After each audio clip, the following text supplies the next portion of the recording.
This is 911. Who is this? My sister's trying to kill herself. Stop trying to kill herself. Where is your sister? What is she trying to do? Take pills? What? Is she No, my trying to... dad's home now. Hold on, tell me. Our beautiful little girl Candace died by hanging 4 days after ingesting 100 milligrams of Zoloft. Matt violently and with great difficulty took his own life. She ended the night by cutting her wrist. I found Jacob hanging from the rafter in our attic. It wasn't the disease that caused my daughter to viciously mutilate herself. It was the drug. These parents believe the drug companies had evidence there was a risk, but never told them.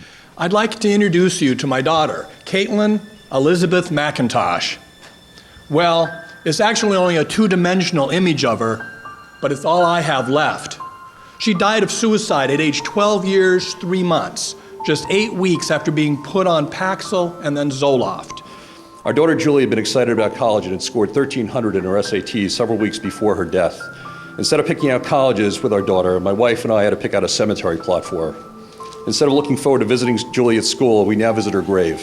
On September 9, 2001, in a state of confusion and hopelessness, I put a .38 Special Smith & Wesson revolver under my chin and pulled the trigger. I went from being a shy and mildly depressed but never suicidal kid to being overcome with thoughts of hurting and killing myself while on the SSRI drugs, thoughts which I acted on. He told me, "I cannot stand the way this drug makes me feel." 2 days later, he committed suicide. How do you erase the picture of your child trying to run in front of a moving car? Would you people put your children on this drug? Would you take it yourselves? A lot of the people who spoke this morning, the picture that was presented of their child or of someone they knew was not someone who was very, very ill. It was someone who had relatively minor type findings, who were put on these drugs with terrible consequences. Dr. David Healy is a world-renowned expert on antidepressant drugs, and he joins me in the studio. Thanks for coming in. Hi, thank you very much for having me. I actually use drugs to treat people who've got problems with their nerves. I used them when they came out first, and I use them still. And GPs prescribe them in good faith because they think these things are reasonably harmless. When in actual fact, they aren't. I think what's happening is we're not just picking out people who were ill and need to be treated. We've gone way, way beyond that and are actually making people ill. I want to ask the question of what kind of society have we become when increasingly, it seems, pharmaceutical companies can get drugs on the market which haven't been shown to work and which have been claimed to be safe and effective when they aren't. Oh, this is about money. This is not about science. The pharmaceutical industry has systematically misled physicians and patients. The bottom line, we don't really know what these drugs are doing in real live human beings.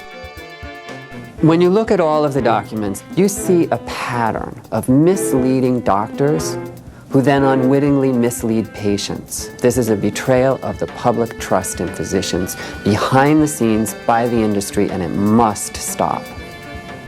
Harvard psychiatrist Joseph Glenn Mullen consults for lawyers suing antidepressant manufacturers. He prescribes these drugs to patients but says he closely monitors them because he's seen extreme and dangerous reactions in some patients. People who were not suicidal before I put them on the drug, who very clearly became agitated, sleepless, restlessness, and completely preoccupied with suicidal thoughts. And when I took them off the drug, it went away. 2 years ago, 16-year-old Corey Badsgard took a rifle to his high school and held 23 classmates hostage. Describe around that time how you were feeling. In the morning, I didn't feel like going to school. I felt sick, didn't feel like really, like I could get up very well. And so I went back to bed, and next thing I remember, I'm in juvie in the detention center where I used to live. And no doubt that the medication did this. I mean, he had amnesia, hallucinations earlier, abnormal dreams, which are all side effects of the medication.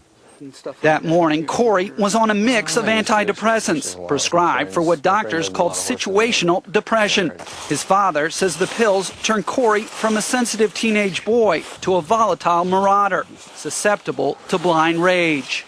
He was never a violent kid. I mean, he's always been a good kid, loved us, hugged us all. You know, he's never watched violent videos, and until the medication, he started, you know, after that, then we realized that he was having aggression problems and, you know, was out of character. At Fox News, we found the Badscard story with antidepressants compelling, so we investigated further. We found a disturbing number of recent school shooters were either on medication or were experiencing withdrawal. The list includes 15-year-old Kip Kinkle withdrawing from Prozac when he shot 22 classmates, killing 2 after murdering his mother and stepfather at his home in Springfield, Oregon. 18-year-old Jason Hoffman on Effexor and Celexa when he opened fire at his California high school, wounding 5. 15-year-old Sean Cooper on a mix of antidepressants when he shot students in Idaho. 15-year-old TJ Solomon also on a mix of antidepressants when he aimed his shotgun at classmates in Conyers, Georgia, wounding 6.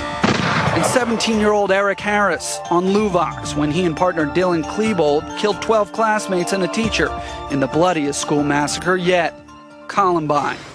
One of the things that in the past we have known about depression is that it very, very rarely leads to violence. It's only been since the advent of these new SSRI drugs that we have murderers, sometimes even mass murderers, taking antidepressant drugs.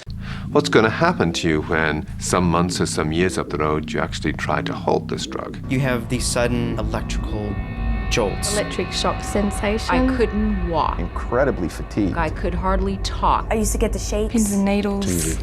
Extreme vertigo. Violent dizzy spells. I fainted a couple of times. Chest pains. I couldn't sleep. Stomach spasms. Migraine headaches. The nervousness. Racing thoughts. Anxiety attacks. Heightened emotional sensitivity. Crying spells. I was very angry. I was in actual physical pain from these zaps. I mean, they just go through your whole body, and it's not only the zaps and getting sick, it just feels like all the panic attacks that you've missed from taking the drug are now bottling out of you like at an uncontrollable rate. Doctors are told, oh, our drugs don't cause withdrawal. They cause something called discontinuation syndrome, but that's transient and mild. Don't worry about it too much. Physicians miss that ultimately they're the consumers, but there's this weird market here because I consume by putting pills in your mouth. And you're the one who's going to have to suffer the consequences of things if they go wrong. No, you're not going to die. No, you're not going to die today.